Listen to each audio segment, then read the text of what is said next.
저도 잘 지냈습니다. 어, 저희 집에 최근에 이제 하나의 변화가 생겼습니다. 변화는 차를 바꾼 거죠. 차를 전에 있던 차를 중고로 팔고 또 그 돈으로 중고차를 새로 이제 구매하게 됐습니다. 그래서 이제 타고 다니고 있는데요. 제가 구매할 때 처음에는 잘 몰랐어요. 냄새가 조금 나긴 하는데 약간 담배 냄새가 나는 것 같은데 근데 방향제 뭐 이런 거에 되게 냄새가 있어가지고 저는 괜찮을 줄 알았어요. 그리고 그걸 사기로 결정하고 이제 다른 건 다 마음에 들었기 때문에 사야지 하고서 이제 그거를 결제하고 샀습니다. 그리고 그것을 이제 차량을 인도하러 받으러 가는 날 제가 차를 운전해서 집으로 오는데 이 담배 냄새가 점점 심해지는 거예요.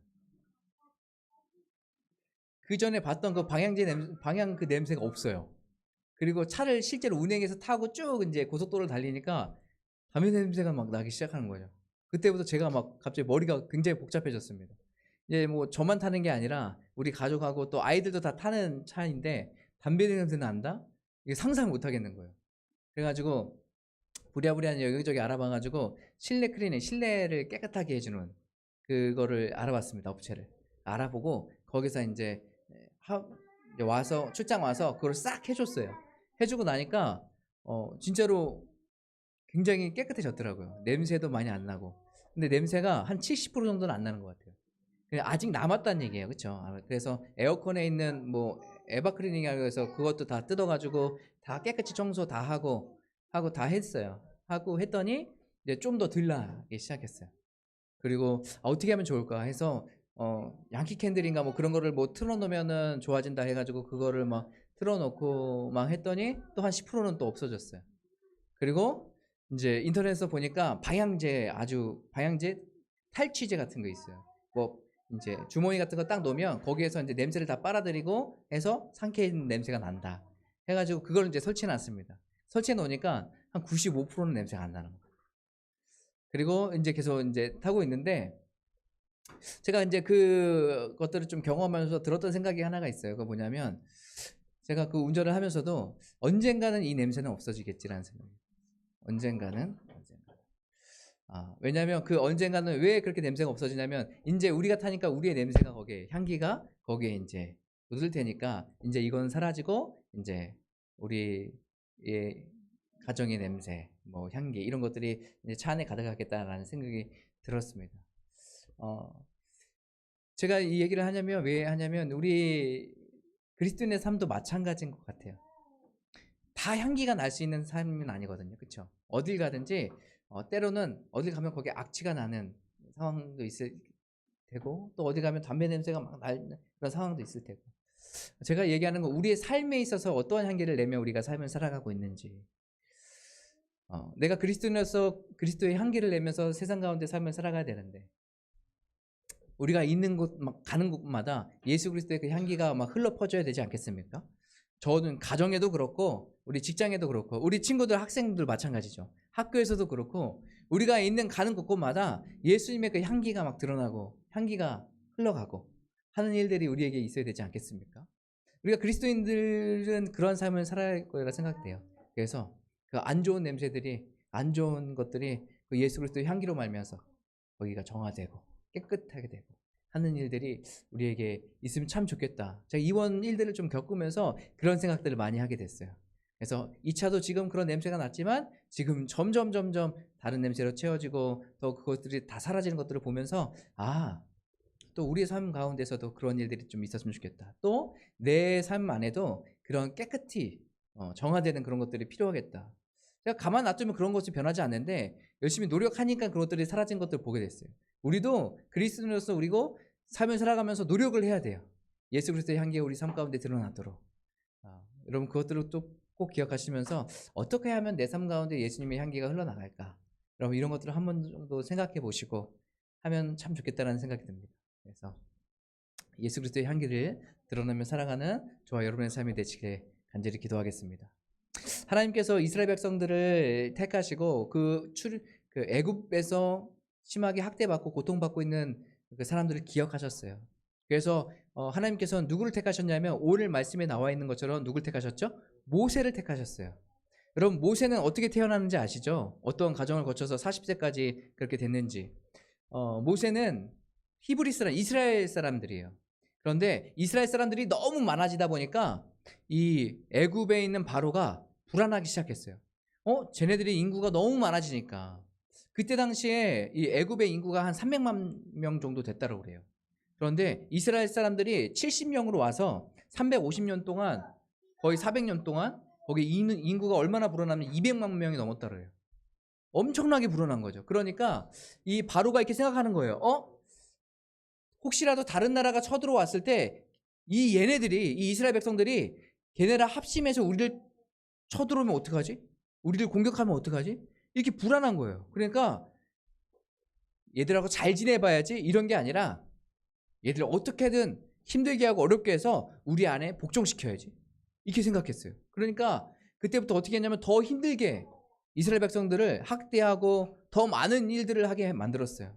그러니까 이스라엘 백성들 너무 힘들죠. 어렵죠. 오늘 말씀에도 그거 나오잖아요. 이스라엘 백성들이 힘들고 어렵고 학대받는 것을 내가 알고 있다라고, 내가 그것을 보았다라고 하나님께서 말씀하고 있는 거 아니겠어요?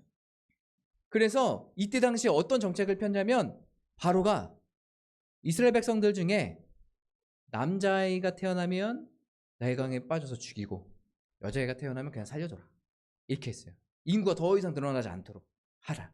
그리고 우리에게 나중에 위협이 될 만한 것들을 좀 제거하자 해서 그렇게 정책을 폈단 말이에요. 그러니까 남자아이를 키우려면 어떻게 해요? 숨어서 키워야 되는 거예요. 그럼 언젠가는 걸리게 되겠죠. 그래서 그런 상황에 있을 때에 이 모세의 어머니께서 아이를 잉태하고 그다음 태어났는데 남자아이인 거예요. 남자아이인데 여러분 다 자식 있는 부모님들이시잖아요. 그 아이를 어떻게 버리겠어요? 여러분이랑 버릴 수 있겠습니까? 저는 이 요게벳의 이 심정은 이해가 돼요. 어떻게 그렇게 하겠어요? 하나님께서 주신 귀한 아이를 어떻게 10달 동안 품었던 이 아이, 사랑으로 건강하게 자랄 수 있도록 기도하고서 이렇게 키웠던 아이를 어떻게 버리겠어요? 그러니까 꽁꽁 숨겼어요. 어떻게 해서 숨겨서 이 아이를 살리자. 그런데 아이가 자라면서 숨길 수 없게 되는 그런 상황이 된 거예요. 그러니까 이 요게벳이 바구니에다가 역청을 잘 발라가지고 띄우죠. 여러분 그 찬양 아시죠? 너의 삶의 참 주인, 너의 참 부모이신 하나님께 모든 것 맡긴다, 이런 찬양이 있잖아요. 그 심정으로 아마 하지 않았을까요? 그러니까 요게벳이 거기서 이제 나일강으로 쭉 보냅니다. 그 아기를. 얼마나 슬플까, 얼마나 가슴 아플까. 이때 당시에 이 모세의 누나가 있었어요. 모세의 누나가 이름이 뭐죠? 미리암입니다. 미리암. 다 미리 알았던 것 같아요. 이런 일들을. 이 요셉의 누나가 있었는데요. 누나가 그 동생이 어디로 가는지, 이게 어디로 흘러가는지 계속 쫓아가면서 본 거예요. 쫓아가면 어떡하지? 얼마나 걱정되겠어요. 마음 아프고. 그러니까 이 모세, 그 아기 모세가 막 나일강에 흘러가는 거를 따라가면서 막 봤어요. 따라가면서 봤는데 보니까 마침 거기에 바로의 딸이, 공주가 거기에서 뭘 하고 있어요? 예? 목욕을 하고 있었던 거예요. 목욕하려고. 예, 빨래 안 해. 바로의 딸은 빨래를 안 합니다. 시키지. 예, 목욕을 하려고 딱 나왔는데 보니까 바구니가 있는 거예요. 그래서 저것 좀 갖고 와라 했는데 거기 누가 있어요? 애가 있는 거예요. 애가 너무 귀여운 거지. 내가 얘를 키워야겠다라고 이렇게 마음 생각한 거예요. 그러면서 그 모세를 이제 건집니다. 건지면서 얘를 키워야겠다. 그런데 중요한 건 뭐냐면 그 얘를 키우려면 누군가는 젖을 먹여줘야 되잖아요. 그러니까 어떡하지? 이거를 하고 있을 때 누가 나타납니까? 미리암이 나타나요. 누나가 딱 나타나가지고 제가 도울 수 있는 사람은 압니다, 이렇게 얘기합니다. 그래서 누굴 데려갑니까? 모세의 엄마를 데려와서 결국은 뭐예요? 모세를 키우게 하셨어요. 이게 하나님께서 이 모세를 태어나서 인도하신 과정인 거예요. 모세는 엄마의 품에 자랐지만 또 어떤 사람이에요? 공주의 아들이에요. 그러니까 거기에 뭐예요? 왕자로 거기서 여러 가지 교육을 받으면서 누릴 거 다 누리면서 또 힘도 있죠. 그러면서 그렇게 삶을 살았습니다. 그렇게 40세까지 그렇게 살았거든요. 이제 40세가 됐어요. 근데 모세는 자신이 애굽의 왕자라는 것을 알고 있지만 뭐예요? 또 한 가지, 자신이 이스라엘 백성이라는 것을 알고 있어요. 왜요? 어머니 품에서 잘 자랐어요. 그러니까 어머니가 그것을 다 알려준 거예요. 그래서 나중에 내가 크면 힘이 생기면 이스라엘 백성들을 좀 도와줘야겠다. 이런 생각을 항상 갖고 있었던 사람이에요. 그러니까 모세가 어느 날 봤더니 저 애굽 사람이 이 이스라엘 사람, 히브리 사람을 계속 치는 거예요. 막 힘들게 하고 어렵게 하고 때리고 하는 거예요. 그 모습을 보고서 내가 쟤 도와줘야겠다고 가서 도와주려고 했다가 결국 어떻게 했냐면 애굽 사람은 쳐서 죽이게 됐어요. 그런 상황까지 펼쳐졌네. 안 되겠다 해가지고 그 사람을 주변에 아무도 없는 것 같아가지고 그 사람은 몰래 묻고 도망갔어요. 갔어요. 그랬는데 그 다음날 보니까 히브리 사람끼리 서로 뭐 하고 있어요? 치고받고 싸우는 거야. 야야. 그래가지고 이 모세가 그 모습을 보면서 니들 왜 그러는 거야? 야, 같은 민족이들 싸우면 안 되지 라고 얘기했는데 그때 그 사람이 뭐라고 얘기해요? 네가 우리 재판관이냐? 이렇게 얘기해요. 야, 너 애굽 사람 죽인 것처럼 우리 죽일 거야? 딱 이 얘기를 한 거예요. 그러니까 아무도 모르고 있을 거라고 생각했던 이 모세가 지금 뭐예요? 히브리 사람 알게 됐죠. 다른 사람들도 다 알고 있다는 것을 느끼게 된 거예요. 그리고 결국 바로까지 알게 됐어요. 그래서 바로가 어떻게 하려고 하면 이 모세를 잡아서 죽여야겠다 생각했어요. 그런데 이 모세가 어떻게 했을까요? 바로 도망갑니다. 바로 도망간 곳이 어디예요? 누나 이름과 비슷한 미디안으로 도망가요. 미디안. 지도 한번 보여주시겠습니까? 지도가 있어요. 지금 이 미디안은 지금 어디냐면 사우디아라비아예요. 그 이집트 카이로 여기 써있죠. 저 이집트 이쪽에서 지금 뭐예요? 이 모세가 40세에 도망을 갔어요. 그래서 이 사우디아라비아에 있는 곳 미디안이거든요. 이 미디안까지 도망간 거예요. 이 거리가 한 1000km 정도 된다고 합니다. 1000km. 1000km를 도망간 거예요. 도망가서 이제 거기서 사는 거예요. 이 모세가 거기에서 살아가는데 마침 여기에서 누굴 만나요? 장인 이드로의 딸들을 만나서 거기서 결혼을 하고 거기서 여기 미디안에서 정착해서 삶을 살게 됩니다. 미디안에 정착하면서 살면서 거기서 이드로 장인의 그 재산이었던 양떼를 몰고 양떼를 치는 그런 일들을 했어요. 여러분 아시겠지만 이 사우디아라비아 이 미디안 지역은요 광야 지역입니다. 광야 지역. 굉장히 척박한 땅이에요. 근데 거기에서 이제 살면서 거기에서 40년 동안 그런 일들을 하면서 살아가는 것이죠. 어떻게 보면 가장 왕성하고 가장 힘이 있었을 때 내가 무엇인가 해보겠다라고 하는 그때에 제대로 펼쳐보지도 못하고 어떻게 한 거예요? 여기에 쫓겨나서 여기서 40년 동안 살아가게 돼요. 그럼 총 지금 몇 살인 거죠? 80세예요. 80세. 80세에 양을 치고 있는데 호렙산에서 그때 떨기나무가 있었어요. 떨기나무에 불이 붙은 거예요. 막 불이 붙어가지고 거기서 안 꺼지는 거예요. 여러분 떨기나무라는 것은 우리가 생각하는 그냥 큰 나무 이런 걸로 생각하시면 안 돼요. 떨기나무는 성경에 나와 있는 이 떨기나무는 개나리 있죠. 개나리처럼 막 이렇게 피어 있는 거. 약간 그런 거거든요. 사진 한번 보여주시겠습니까? 사진 네 이렇게 생겼어요. 사막에서 났으면은 한 왼쪽 거 그리고 이제 그 건물 쪽 위에서 나온 거 이렇게 됐죠. 그러니까 여기에 이 떨기나무에 불이 붙었는데 안 꺼지고 계속 불이 붙어 있다? 이것은 모세에게도 굉장히 신기한 일인 거예요. 금방 없어져야 되는 불이 안 없어지고 계속 활발하게 타고 있는 거죠.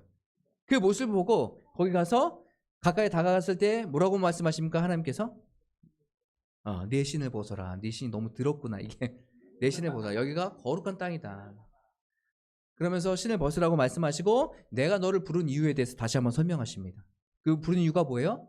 이스라엘 백성들을 그 애굽에서 인도해 내려고 한다. 그리고 젖과 꿀이 흐르는 가나안 땅으로 너희를 보내려고 한다라는 것에 대해서 말씀하고 있습니다.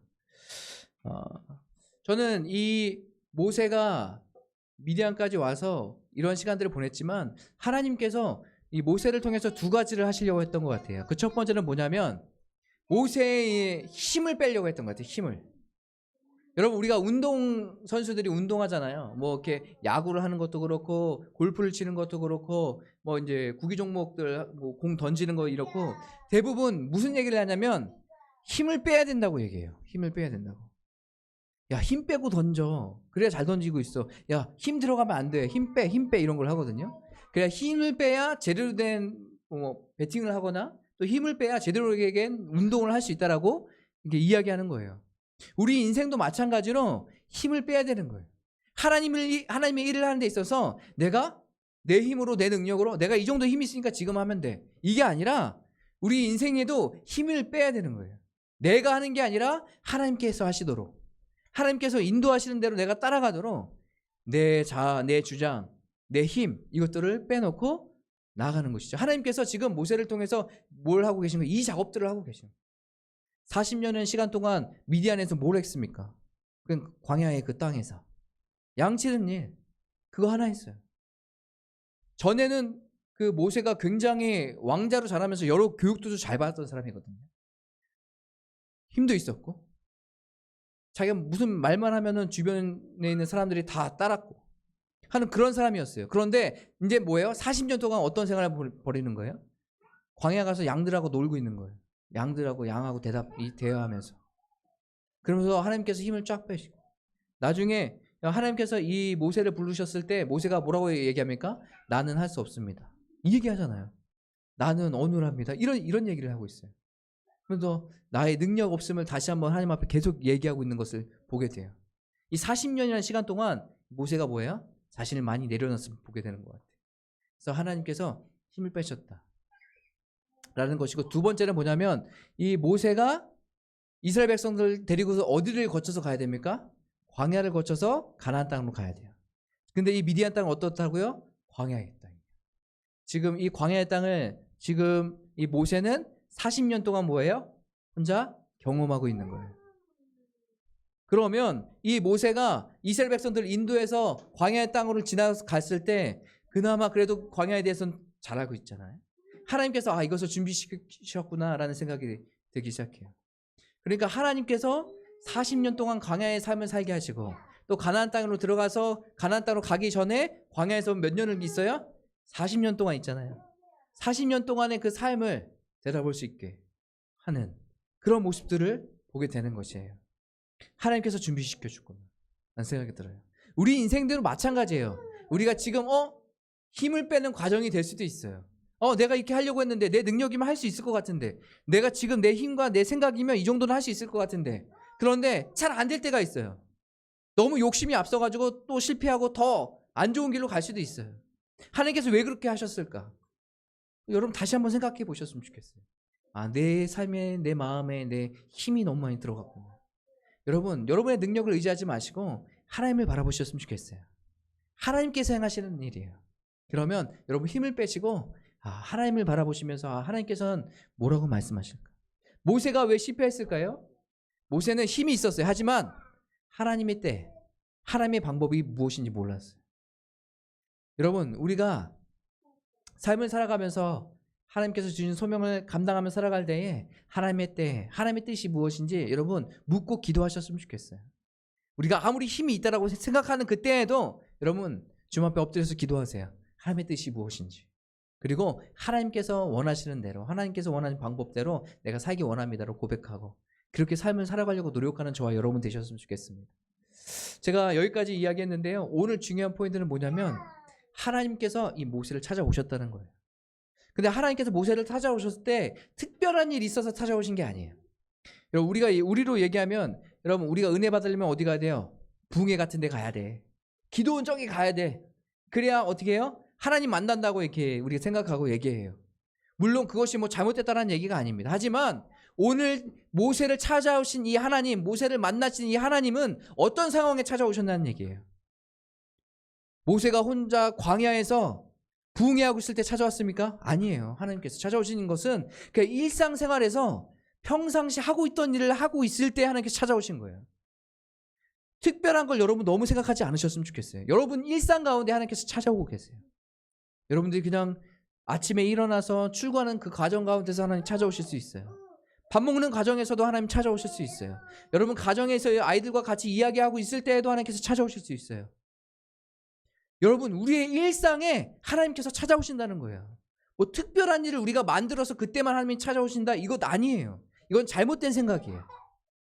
너무 특별한 일을 여러분 생각하지 않으셨으면 좋겠어요. 잔잔한 우리의 삶 가운데 하나님, 우리의 일상 가운데 하나님께서 오늘 찾아오셔서 말씀하고 있어요. 내가 너를 불렀다. 내가 너와 함께 할 것이다. 내가 너에 대한 그런 사명과 소명이 있는데 야, 너 이거 한번 해볼래? 라고 하나님께서 오늘 말씀하고 찾아오시는 거예요. 사랑하는 성도 여러분, 우리가 한 주 동안 또 삶을 살아갈 거잖아요. 그때에도 반드시 하나님께서 우리를 찾아오십니다. 어떤 특별한 일이 있지 않고 뭐 있어서 찾아오시는 게 아니라 그냥 매 순간 일상 가운데 밥하다가도 그때도 하나님께서 우리를 찾아오셔서 우리에게 말씀해 주고 계신 거예요. 그 일상 가운데 여러분 주님을 구하셨고 주님을 바라보셨으면 좋겠어요. 특별한 일이 있어서 어렵고 힘든 일이 있어서만 바라보고 또 뭐 좋은 일이 있어서 감사합니다 이것만 바라보고 이런 것이 아니라 그런 이벤트가 없어도 우리의 잔잔한 우리의 삶 가운데 하나님께서는 찾아오셔서 우리에게 말씀해 주시고 계세요. 우리를 만나주고 계세요. 이 만남이 모세의 만남뿐만 아니라 우리의 만남이 되길 바라요.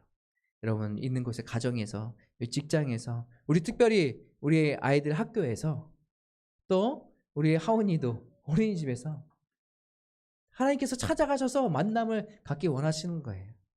여러분 이것을 기억하셨으면 좋겠습니다. 우리 일상 가운데 하나님께서 찾아오세요. 여러분 이것이 은혜 아니겠습니까? 모세도 무료한 자기의 40년 동안의 그 삶 가운데 있었지만 하나님께서 반드시 찾아오셔서 말씀하고 있는 거예요. 네 일상 가운데 있었지만 찾아오셔서 너에게 다시 한번 소명이 무엇인지 사명이 무엇인지 알려주고 계세요. 여러분 하나님께서 우리를 향한 뜻이 있습니다. 여러분 믿으세요? 여러분 직장 다니고 계시죠? 직장 다녔다고 해서 끝이 아니에요. 그냥 좋은데 이직했다고 해서 끝이 아니에요. 지금 이 순간에도 여러분 하나님께서 주신 소명과 사명이 있어요. 여러분 그것을 바라보시고 기억하시면서 오늘 하나님께서 우리에게 찾아오셔서 말씀해 주시고 인도해 주신다는 걸 기억하고 우리의 일상 삶 안에서 하나님과 함께 대화하고 하나님을 만남으로 말미암아서 우리의 삶이 주님 앞에로 더 나가고 또 변화되는 삶을 살길 간절히 소망합니다. 여러분 일상생활 가운데 하나님께서 찾아오시고 우리 만날 것들을 기대하세요. 저는 말씀을 보면서 굉장히 기대가 됐어요. 매일매일 똑같은 삶이지만 여기 그냥 그렇게 살아가는 게 아니라 하나님께서 우리의 일상생활 가운데 오셔서 우리를 만나주시는구나. 내가 이것을 잊지 않아야지. 그리고 매 일상생활에 내가 주님을 구해야지. 이런 마음이 막 들기 시작했어요. 소망하는 마음이 생기고 기대하는 마음이 막 생깁니다. 사랑하는 성도 여러분, 여러분도 기대하는 마음으로 한 주 동안 살아가실 때에 일상에서 하나님을 초청하시고 하나님 저를 만나주시고 함께 해달라고 나아가는 저와 여러분의 삶이 되시길 간절히 기도하겠습니다.